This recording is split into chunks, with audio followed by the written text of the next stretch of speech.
All right. So, internet is still down, so that's not going to change. But, here we go again. So, we're on the fourth pick now. It's Jose. Now, I know I really just gave a really good grade to Andre. If you're also wondering oh, what grades did he give out to people? I want to go back and check. On the Google Sheet page, I'm actually putting the grades for each team at the top. Actually, that's the whole reason why I left. There's a blank space in between everyone's name and the players they picked. So if you're wondering about other teams and you don't want to watch the videos because you have to go all the way to the end, you can just go there and just be like, oh, that team got that. You won't get the explanation for it because you got to watch the videos for that. But at least you'll have an idea of what I gave. So Andre just got a really high grade, the highest grade I've given out. But that's not to say Jose did not had a bad draft, because Jose did not. Jose had a very, very good draft, and I don't want it to seem like he's overshadowed by Andre's draft, because in his own right, I said in the video, basically Andre built a team that is championship worthy, and you know what? Frankly, I think Jose did the same thing. So let's get into it. Let's see if I can figure this out, because I gotta pull out my phone now, because I gotta pull some stuff up, and it's just having internet is no fun. So the first pick was Le'Veon Bell. I think you're all aware of that.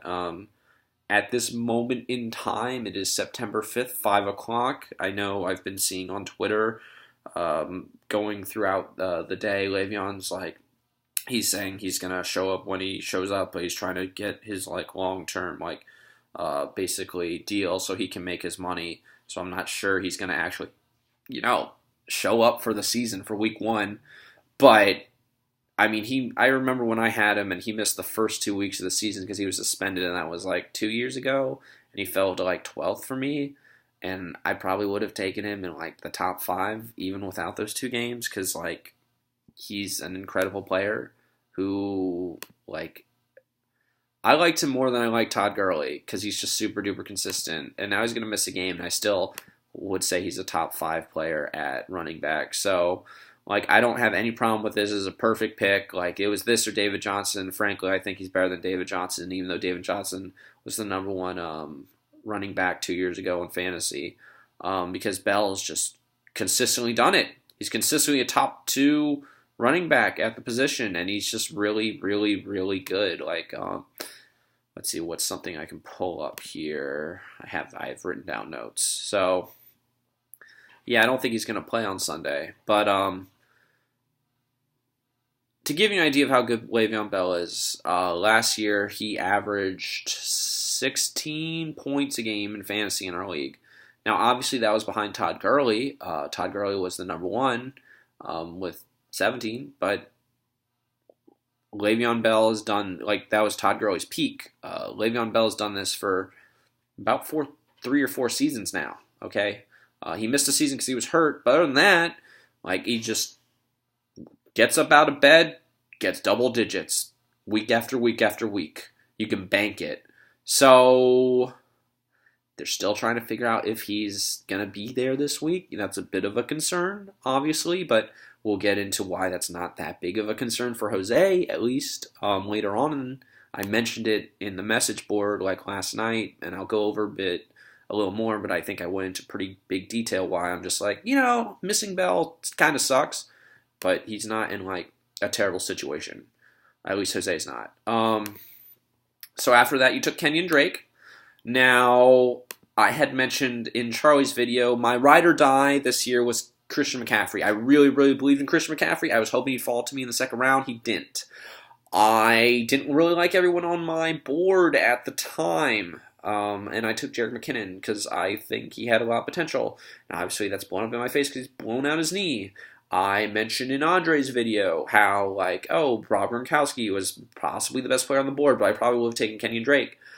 Here's why I would have taken Kenyon Drake. So, even though he's listed as a co-starter with Frank Gore, I understand that. He's never had over 155 carries in his career, including college. I understand that, too. I understand he never was healthy a full year at Alabama. I get it, too. But here's what you need to understand. When Kenyon Drake gets at least 15 touches a game, so 15, not a huge number, just a small number, he averages 6 yards a carry. That's huge. That's why they traded Jay Ajayi last year. Jay Ajayi is no scrub. Jay Ajayi is a starting running back in the NFL. If you could tell me that Kenyon Drake was healthy a whole season, you gave him the ball 200 times, I would tell you he's a top 5 running back in fantasy football. The question is, will he see that? I don't know. I think he is poor man's Chris McCaffrey is a little bit of a stretch. I honestly think he has the same amount of talent as McCaffrey. The thing is, McCaffrey's healthy and Drake's not always. So that's the worry. That's the rub, as they call it. But Drake, if you watch his game film, like he is one of the top 5 most talented backs in football. If you watch him, and you watch him like break tackles, you watch him slip through holes that aren't there, you watch his vision, you watch his power, he has it all. He's a complete back, all right? I like Ezekiel Elliott, because he's great, and David Johnson's great, and Saquon Barkley's number 2 overall pick, and he's good, okay? Kenyon Drake has more talent than all of those guys, all right? More talent than all of them. The question is, can he stay healthy?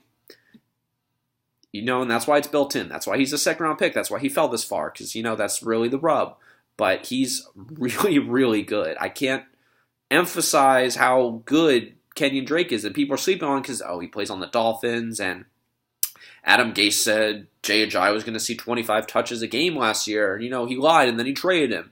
I mean, yeah, he did. You know why? Sean Payton traded Adrian Peterson last year because he found Alvin Kamara. I mean, he traded Jay Ajayi because Kenyon Drake's there. Is Kenyon Drake as good as Alvin Kamara? It's closer than you think. So, will he be healthy the whole season? If you could say yes, I would say Kenyon Drake's a top 5 fantasy player at running back and top 5 pick in fantasy football. That's the rub. So, I like the pick. It's high risk, but the reward's worth it. I don't care. If he misses 4 or 5 games, so be it. He'll still be a top 20 running back, and he'll be a starter on my team as I make a run in the playoffs.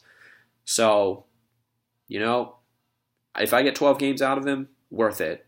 So, I like the pick. Next round. Took Stephon Diggs. All right. High risk, high reward. Here we go again. So, I like Diggs. I went into detail why I like Thielen more, and it's true I did like Thielen more. Justin took Thielen in the second round. You got Diggs in the third round. So value-wise, I think he did a better job. I think Thielen's the better player, but I think getting Diggs in the third round is better value than getting Thielen. I think getting Diggs in the third round is better value than getting Thielen in the second. He set a career high with 8 touchdowns last year, so I don't know if he's going to do that again. But he has a better quarterback in Kirk Cousins, and they're not pulling back and forth. Both him and Thielen were top 20 wide receivers in fantasy when they played last year. Diggs was number 18 fantasy wide receiver last year, but he missed 2 games, and he was injured in the third game where he only had 1 catch for like 4 yards or so. So he was a top 18 receiver playing 13 games. It's really good. Like really, really good. If he's healthy the whole season, is he a top 10 receiver? Yeah, probably. So, again, if you told me he was healthy the whole season, totally worth it. If I get 12 games out of him, still worth it. I'd rather take the risk, because if he's there in the playoffs, he's a starter for me right now. Stable him to my team, ride or die, just put him there, don't have to worry about it, plug him in and play, because he'll score. So another very, very good pick by Jose. Like, him and Andre, I don't know what it was about that back-to-back, but they were absolutely destroying people.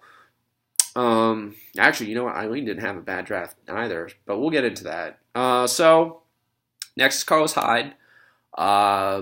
Again, you need a running back, so you gotta, well, actually, you didn't need a running back. You had Kenyon Drake and Bell, so I was a little surprised at Hyde. Maybe you want to go triple running back, and I respect that. The most successful teams in our league typically go triple running back, with the flex being a running back. I mean, Andre's the exception, but, Andre's really good at that. So, I understand why he did it. I know Hyde is on the Browns, and I don't love that, but he was the number 9 fantasy running back last year for the 49ers. Will he see that kind of volume again? I don't know. That's why he fell to a flex. But The Browns will be better. I'm ready to admit that. Um, Hyde hasn't looked amazing for the Browns, but they're still they're a bit of a mess. I will say Duke Johnson is going to steal some of those receptions that he got last year, so I don't think he's going to be as good as he was last year. So that's, but I mean, he was a number one running back on your fantasy team last year. So if he's not as good as he was last year, guess what? You have him as your flex. That's great. So could I see 70 yards a game at running back and then scores 7 or 8 times a year? Yeah, I can see that. So that would mean what? 1,000 yards and 8 touchdowns. You got that, your flex. Put it in the bank.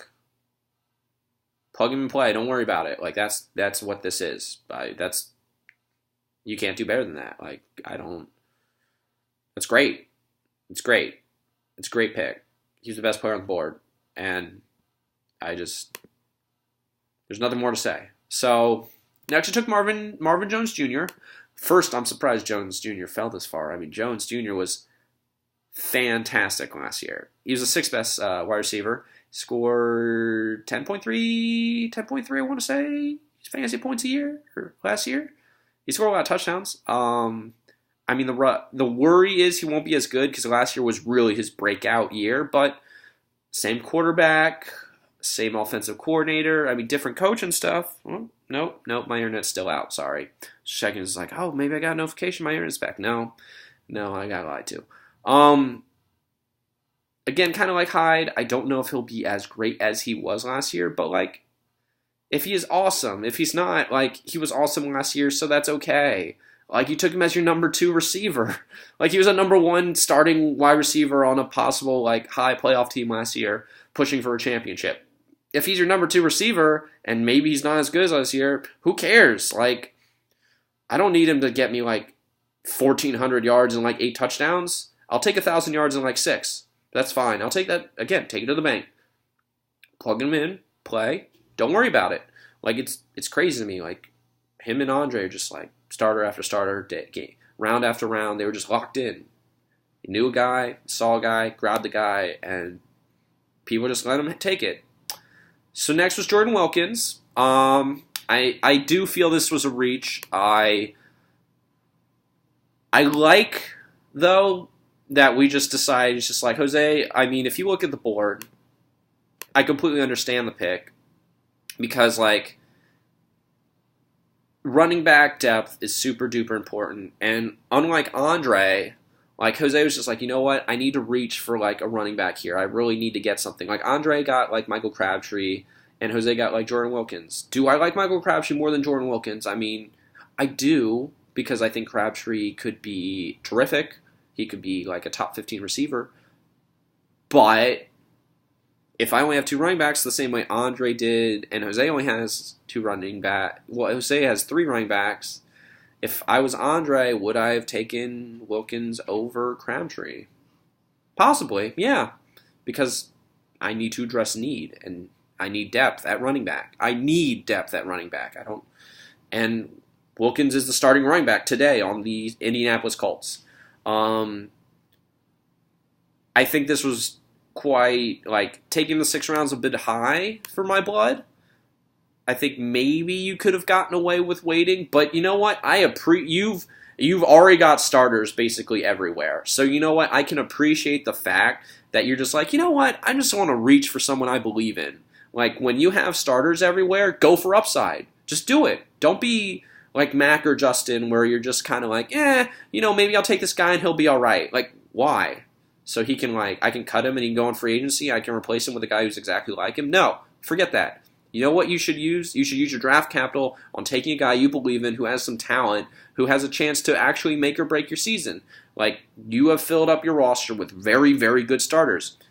Roll the dice, and you did, and I appreciate that. So today, Wilkins will be the number 1 starting running back for the Colts.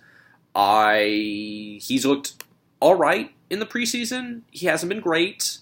I will say hamstring injuries, like Marlon Mack has a hamstring injury, those tend to linger. So, like, there's a chance Wilkins takes this job and just, for lack of a better word, runs with it. He hasn't looked fabulous running the ball, but he's a pretty good receiver.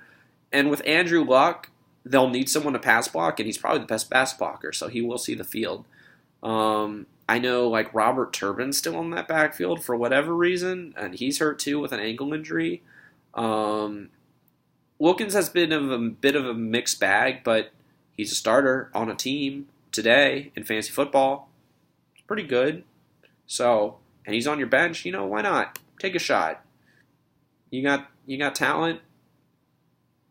Take a shot. So, then we took Robert Woods. Woods is a good player. I think Brian took Brandon Cooks. Brian took Brandon Cooks in the 3rd round, and we're taking Robert Woods in the 7th round. And when push comes to shove, Brandon Cooks might be more talented, but Robert Woods will end up the season being more productive. If you watched him last year with Jared Goff, you would say, wow, that guy has they have a lot of real good chemistry, and that guy's really, really good. And it's just, he escaped Buffalo, and lo and behold, not Sammy Watkins, not Cooper Kupp. Todd Gurley was the number 1 option on that offense, but you know who the number 1 receiver was? It was Robert Woods. So, I think he'll be better than he was last year, honestly. He missed 3 games last year, and to start the season out, they weren't sure. They were trying to force feed the ball to Sammy Watkins, so he wasn't getting a lot of catches. Actually missed 4 games. So he missed a quarter of the season, and then I discount another 3 games because, basically they weren't giving him the ball at all, and then he had this finally breakout game, and they're like, oh, he's better. He's the guy we should throw to. Yeah. And he was still a top 35 receiver. So, I think Robert Woods is a top 25, borderline top 20 receiver today, right now. And I could be convinced that he has a higher upside. Again, it's just a matter of can he stay healthy. But you know what? It's just like Drake or like Diggs. That's why I like this draft so much. Because, it's really just if I can get 12 games out of the guy and those 12 games are super highly productive, who cares? Because I'm going to get enough of those guys where, this guy misses 4 weeks and I'll just plug in this other guy. And then this other guy will get hurt and then I'll plug in another guy. If you have a bunch of guys and you get excellent production out of them for 12 weeks, but you got 8 of them, who cares where you get the production from or who's healthy and who's not, because you're just going to get excellent production from the whole season. So, Woods, 7th round. Robbie Anderson, by Andre, 7th round. And people wasting picks on Tariq Cohen and Kyle Fuller out here. It's wild. It's wild to me. So, next pick, we got... Oh, he took Kirk Cousins. Okay, so here's the first pick, Jose, where, we talked about this a little bit. We were texting back and forth, and I was like, I like Kirk Cousins. Kirk Cousins is super safe. I think this was a little bit of a reach, though, because I think you could have waited. I think Kirk Cousins is good, but, if you look at the board at the time, I think, what was it, Garoppolo went in this round, and Luck went in this round, and Robbie had taken Russell Wilson already, and Justin had taken Cam Newton, and Joe had taken Aaron Rodgers. So, quite literally, everyone around you in those, 7 picks, you were the only team without a quarterback. Sarah ends up taking Phillip Rivers the next round. I think, what is it, the next round? 3, 4, 6. Okay, 2 rounds later. So, I think that's a better value to wait for Phillip Rivers in the 10th round than to get Kirk Cousins in the 8th round. I think you a little bit, just a little bit. I'm not saying Kirk Cousins isn't worth the 8th round pick, because I think he is. He was good last year, and he's reasonably good this year, and he's on a better offense. And I think he'll be a top 10 fantasy quarterback. I just if you could have just waited around, I really would have, or 2, I would have loved the pick. But, a bit of a reach, especially because I don't feel like you had to do it because everyone around you had gotten a quarterback, so you really didn't have to worry about, like, competing to get Kirk Cousins, like, unless you worried about, like, me or Mac taking him or something like that. But, like, even the back end, like, I guess Brian waited all the way for Patrick Mahomes, and then I guess, Patrick still hadn't taken Ben Roethlisberger. But, there's... Like, Brian had taken, like, Deshaun Watson, and Charlie had taken Carson Wentz. So there were a lot of people who were just like, oh, this is going to be my guy. So I don't mind Kirk Cousins as my starter. I think there are better players on the board. If you waited 2 rounds, I would have really loved the pick. But, I'm okay with it because you had a need and you filled it with a good player. So this is the first pick where I'm just like, oh, man, that's really, like, that's a steal. Like, this is a good pick. But it is. I feel like you panicked a little bit, just a little bit, because you could have waited maybe a round, maybe even 2. I would have loved the pick in the 10th round, but I'm okay with it because you've had such a good draft up to this point. Then we took Charles Clay, so Clay's gonna be our tight end. Tyrod's gone, so that sucks. Nathan Peterman's there, that's even worse. But I mean, someone has to catch the ball, and I mean. Was Clay great that last year? No. He missed like 3 games, but when he was on the field, he was a top 15 tight end. So, that's something. And he sees the ball a lot because they have to throw it somewhere. So, I mean, if he's your starter, I'm okay with that. I mean, that's good value getting him in the 9th round. Like, I'd much rather get him than like Mac already got George Kittle, and he took him around in this round. Like, it just, that's fine. Like, take a guy you believe in and just ride with it. Just see what you got, ride with it. Actually, Mac took Kittle in, like, the round before. Like, ugh. Don't reach for need, guys. Just, let it come to you. Don't go chasing after it. You took Harrison Smith in the next round, so, thank you for being, like, the first person who's just like, I'm going to address safety first. Yeah, you should, because linebacker, there's a lot of them. Safety, there's not a lot of elite safeties. So, he was top 10 safety last year. Will he be top 10 again? I think so. He's on the number 1 defense in Minnesota. Can he be top 5 or so? I don't know, which is why I don't, I don't know if there are better safeties on the board, but I don't know if he has the potential to be top 5. But really, we're talking, a half a point difference or so. I think we'll average, 10.5, 11 points. So, it's not... the number 1 safety is averaging 11.5 points, so it's not a big, stupid deal. And you really you can make that up because your next pick Sean Lee, and Sean Lee's fantastic. The only worry is again health, but I mean who cares? Because when he's on the field, he's fantastic. He missed. Think about this. He missed 5 games. He was still a top 20 linebacker last year. If he had been healthy the whole season, he would have been a top 3 linebacker. So again, I get 12 games out of this guy, and it's excellent production. Who cares? I'll figure out the other 4. So, good for you. You took... Lee's excellent. You reach for a kicker. You took Justin Tucker. Maybe you really like Tucker, I suppose. He was a top 5 of his position last year. He's got a very stable job. He's got one of the biggest legs in the NFL. Can't fault any of that. Just, I don't like taking kickers that high. But, Tucker's good at his job. So, okay.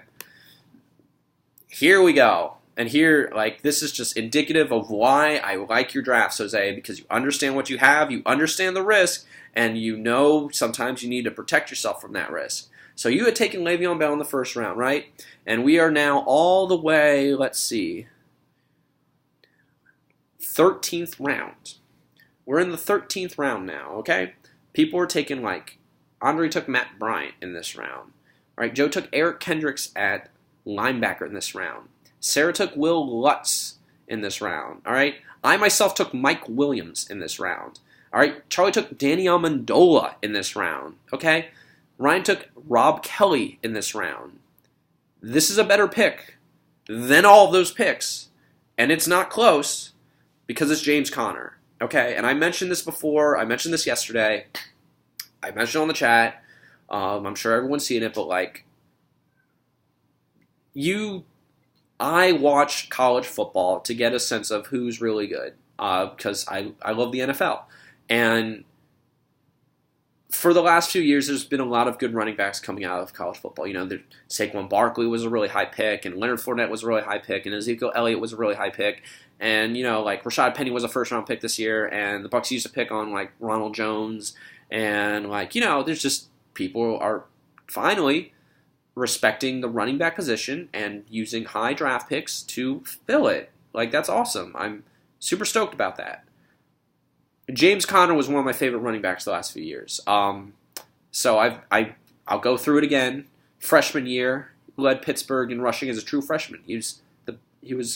You saw him on this team. He went to the University of Pittsburgh. He had a scholarship offer to go to like some bigger schools, but he stayed home because he wanted to stay home.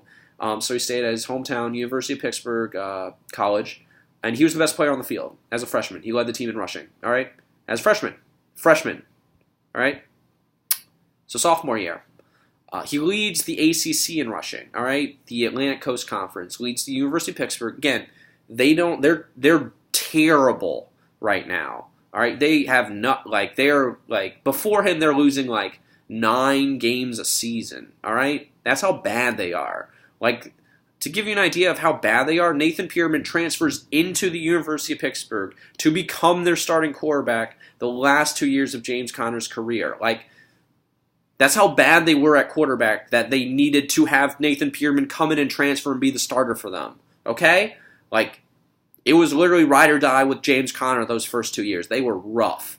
And that was the year. So his freshman year, Ezekiel Elliott had the crazy, wild, leads Ohio State to a national championship year. But I think Conner's the better running back. And his second year, this freshman out of LSU, Leonard Fournette's the number one recruit in football, and he looks fantastic. And that's at the same time as this sophomore kid, James Conner, leading the ACC in rushing, behind stacked lines of like 9 guys. And then his junior year, he comes in. He's a Heisman favorite. He looks excellent. He's projected to be a top 10 pick in the draft. He tears his meniscus. I think it was maybe his MCL meniscus. He tears it in the first game. And he had been missing practice, and they think, he'd been throwing up, and people were kind of worried about him. So they were just like, they go in to do this surgery and, do basically a health check before the surgery, make sure everything's good. And lo and behold, he has Hodgkin's lymphoma. And so, he's now, instead of just he's going to miss part of the season or a few weeks, or maybe he'll come back at the end, he's going to miss the whole season. And, Nathan Pearman at this time had, transferred into Pittsburgh to be the starting quarterback. And, so he misses the whole season. And that hopes of being a top 10 pick are gone. You're not even sure if he's ever going to play football again. And, Ezekiel Elliott goes in the top 5. He goes number 4 overall to the Cowboys. And so now we fast forward basically a year. In, July, before this next season, he has his, 12th and final chemotherapy. And, they say his they say his cancer's in remission. So then he comes back his senior year. He can't practice. His body, is not in the shape that it was. He's been doing chemotherapy for, a year. Can you blame the guy for not, being in shape? No. So he doesn't practice hardly at all. But he still plays on the game days. And, he leads that team to an 8-5 record. They go to a bowl game. They eventually lose, but they beat the number 1 team in the country in Clemson, who ends up winning a national championship. They go into Clemson and beat them, and that's not because Nathan Pearman was pretty good. Pearman didn't have a good day that day in Clemson. That's why Pearman got drafted. But that's because he was facing 8-man fronts because they were giving single coverage because they were so afraid of this guy who came off cancer carrying the ball would just light them up, and he did. He got 179 yards and 2 touchdowns. So, if James Conner did not get cancer, he was a better prospect, a better player in college. He would have been a better prospect and a higher pick than Saquon Barkley, Leonard Fournette, Ezekiel Elliott. The list goes on. He was better than them, okay? When you watch Leonard Fournette, you think of, Adrian Pearson, that physicality, that, the way he just runs over people. When you watch Ezekiel Elliott, you think of, say, who does he remind me of? He reminds me a lot of Emmitt Smith, with the Cowboys, but I guess someone more recently that people could like basically understand would maybe be like Sean Alexander with the Seahawks, when they went to a Super Bowl like maybe 10 years ago. He just like, he's very smooth. He gets in and out of his breaks. He has good vision. He's a great pass blocker. Connor's better than them, all right? Because when you watch Connor doesn't have as much talent as them. I'll agree to that. But like in that first game of his junior year, when he like couldn't practice and he was throwing up and he was playing basically with cancer, there's a play where it's like 4th and 3, and they give the ball to Connor in I formation, and he gets hit in the backfield, and he spins off the tackle, and then he gets hit again by this 300-pound like defensive lineman. And then another linebacker comes up to him, and you're just like, all right, it's 4th down, he's going to lose yardage.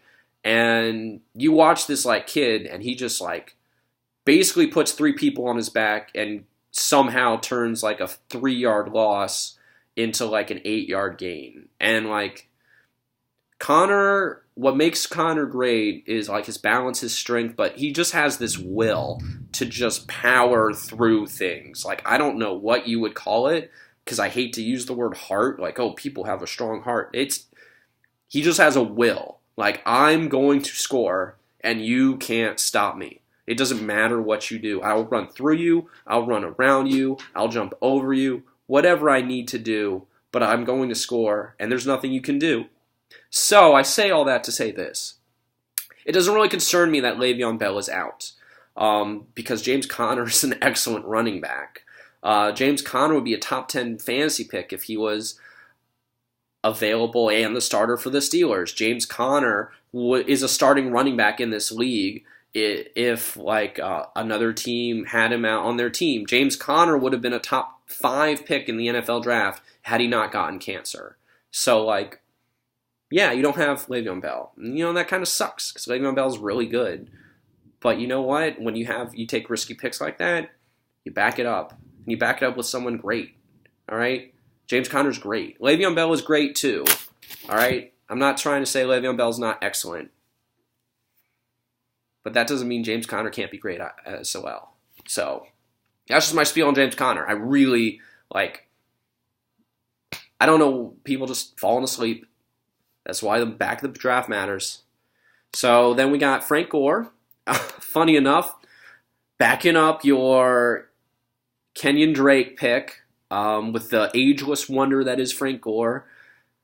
I mean, Gore's just... he's going to the Hall of Fame because he just keeps churning out like 1,000-yard seasons. Like, he was the number 20 fantasy running back last year. Did you know Frank Gore was like a 3rd-round pick in 2005? Like, that was 13 years ago, and he's still here, and he's listed as co-starting running back with Kenyon Drake. So if Drake goes down, boom. I don't care how old Frank Gore is, he'll find a way. Because he just keeps hanging around, and he's really good at what he does. And that is just simply get yards. So then you took Bernard McKinney. McKinney's a good linebacker. He was injured for quite a bit of last season. So I am worried about him more so than I would be about some other guys on your team. But that's not to say he's not a good player. I know he's got a high projection. I think that's a little bit scary. Just because he was injured a lot. A lot of the guys were injured, but McKinney in particular played injured last year, so I don't know what to expect from him. I mean, you look at the game tape, and he was all right, but, still. So, Everson Griffin's your defensive lineman. Griffin was, again, number 1 defense on the Vikings. Very, very good. He didn't have a top 10 defensive line season last year, but that's because he missed a game, and he was hurt in another game. So, again, if he's healthy the whole time, top 10 defensive lineman. You can find those on free agency. It's not hard. Just go out and pick one up. You took Jake Butt, who you've since cut. You got Wesley Woodyard. I believe you had him last year on your team, and he was a top 10 linebacker. I don't know if he'll repeat it. He's gotten a year older, and that defense is a little bit different than what it was. But, he's a good player, and if he repeats, good for you. If not, you got him for 17th rounder free agency. You got him for free, so you might as well just see. Then you got Deshaun Jackson for the Bucks. I mean, I hate the Bucks. I think Jackson's going to get passed by Chris Goodwin, who I think is better than him. but it doesn't really matter because Winston can't throw them anyway. So, like, you know, but I mean, you can always cut him. He was like top 50 receiver last year. He averaged like 5.5 points a game. Maybe he can be a low end flex for you or for somebody when you need him, but I don't think you need him. But, you know, maybe there's something there if Winston comes back and he's just like decides to be a good player. I don't know. So, this is an excellent draft. I already said to Jose this was a top 3 draft in our league, and that's true. I mean, I feel like the Cousins pick really like kind of messed him up because, like, you know, up until that point he had been really, really, really good. And then after that he did all right. It's not great, but it's not bad either. It was good. I think Andre's team is like really just like could be a championship team if he doesn't get injured. Yours is close to that. I don't know if it's as good, but I think the potential is as good. So I mean, you have better depth. He has a lot of depth at running back, but you have better depth, I would say, in a sense. So it's kind of similar. And then if I compare you to Patrick, who I gave a B to, like, I think I definitely do like your team more than his because, like, I think you have more upside. So if I have to give you a grade, I mean, I gave Andre an A-. I gave Patrick a B. I think you're in between. I give you a B+. I think you had a top 3 draft in our league this year, and you've gotten, like, you know what you're doing in fantasy football. Like, obviously, you went to the semifinals last year. You won a championship already. You are one of the best players in this league. It's very obvious to anyone to see that, and you don't have to take crap from anybody because you know what you're doing. I mean, far be it from me to say you have a B+. You might think you have an A, and if you think that, you know, who cares what I think because you won a championship and I haven't. But you did a very, very good job. I think Andre just has a little bit more, like, upside than you, but, I mean, it's really, like, I'm not saying, like, oh, you know, Andre's got, like, a 94 and you have, like, an 86. It's more like you got, like, an 89 and he got, like, a 90. Like, it's pretty tight. And I think you guys will be, again, competing for a championship, and I think, again, you'll have a lot of fun with it. So, like, I'm very impressed with how good you have gotten at fantasy. Like, some people just stay the same. They do the same thing over and over, and you have just slowly gotten so much. You've gotten better and better every year, and it's fabulous to watch. So, good draft. Like, you don't have to do very much. You are set up for a very successful, long season, for a deep playoff run. Good on you.